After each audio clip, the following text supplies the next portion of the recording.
아주 오래전 한 왕국에서 프시케라는 공주가 태어났다. 그녀의 미모는 신들조차 흉내낼 수 없는 경이로움 그 자체였다. 왕국 곳곳에서 속삭임이 터졌다. 그녀는 아프로디테보다도 아름답다. 남자들은 사랑을 고백하는 대신 신처럼 그녀를 숭배했다. 그러나 아무도 그녀를 아내로 맞이하지 않았다. 소문이 올림포스까지 퍼지자 미와 사랑의 여신 아프로디테는 분노했다. 감히 인간 따위가 나보다 더 아름답다고? 아프로디테는 사랑의 신이자 자신의 아들 에로스를 불렀다. 그녀에게 끔찍한 저주를 내려라. 괴물과 사랑에 빠지게 만들어라. 에로스는 황금빛 활을 들고 프시케를 찾아갔다. 어느 날 프시케가 정원을 거닐고 있을 때였다. 에로스는 조용히 그녀를 향해 활을 겨눴다. 그러나 그 순간 프시케가 고개를 돌렸다. 그들의 눈이 마주쳤다. 순간적으로 당황한 에로스는 그만 자신의 화살에 찔리고 말았다. 사랑의 신은 어머니의 명령과는 정반대로 프시케를 깊이 사랑하게 되었다. 그러나 그는 어머니에게 반항할 수 없었다. 결국 그는 그녀를 지켜보기로 결심했다. 세월이 흘러도 프시케는 결혼하지 못했다. 왕과 왕비는 델포이 신전에서 신탁을 구했다. 프시케는 괴물과 결혼할 운명이다. 그녀를 높은 절벽으로 데려가 신의 뜻에 맡겨라.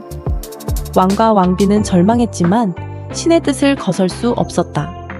눈물을 머금고 딸을 산 정상으로 데려갔다. 프시케는 바람이 세차게 부는 절벽 위에서 마지막 순간을 기다렸다. 그 순간 서풍의 신 제피로스가 나타났다.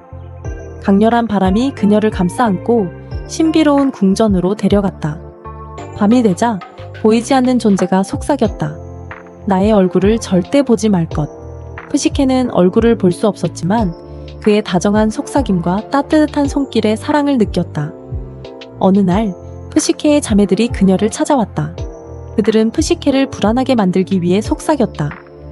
너의 남편이 괴물이라면 밤에 몰래 등불을 켜고 그의 얼굴을 확인해야 해. 프시케는 흔들렸다. 그리고 남편이 깊이 잠든 밤 그녀는 등불을 들고 그의 얼굴을 확인하기 위해 떨리는 마음으로 다가갔다. 그러나 등불 아래에는 괴물이 아니라 에로스가 누워 있었다. 그녀는 넋을 잃었다. 그러나 손이 떨려 등불의 뜨거운 기름이 그의 어깨 위로 떨어졌다. 깨어난 에로스는 슬픈 미소를 지었다. 사랑은 의심 속에서는 존재할 수 없다. 그는 거대한 날개를 펼치고 그녀를 남겨둔 채 떠나가고 있었다. 제발 가지마. 프시케는 손을 뻗었지만 이미 그는 하늘로 날아가고 있었다. 그녀는 깨달았다. 사랑은 믿음으로 존재하는 것임을. 프시케는 절망했지만 포기하지 않았다. 그녀는 사랑을 되찾기 위해 아프로디테의 신전으로 향했다. 프시케는 아프로디테에게 용서를 구했다. 부탁입니다. 에로스를 다시 만나게 해주세요. 그러나 아프로디테는 차갑게 웃으며 말했다. 신의 사랑을 받을 자격이 있는지 시험해 보거라. 그녀에게는 4가지 시련이 주어졌다. 해가 지기 전까지 창고 안에 수천 개의 곡식을 분류하라. 프시케는 절망했지만 그때 작은 개미떼가 몰려와 그녀를 도왔다. 해가 질 무렵 모든 곡식이 완벽하게 정리되었다. 아프로디테는 짜증난 표정으로 말했다. 들판에 사나운 황금빛 양들의 털을 가져와라. 프시케는 들판에 도착했지만 양들은 신성한 존재로 사납고 위험했다. 그녀는 강게 고민을 하고 있다. 그때 갈대가 속삭였다. 밤이 되면 양들은 잠에 빠진다. 그때 몰래 털을 모아라. 프시케는 조용히 황금빛 털을 모아 무사히 돌아왔다. 저승의 강 스틱스에서 검은 물을 떠와라. 강이 거센 물결에 접근조차 어려웠지만 그 순간 드스의 독수리가 날아와 그녀를 도와 물을 떠왔다. 저승의 여왕 페르세포네에게 가서 신들의 아름다움이 담긴 상자를 가져와라. 프시케는 동전을 준비해 저승의 뱃사공 카론에게 지불하고 어두운 강을 건넜다.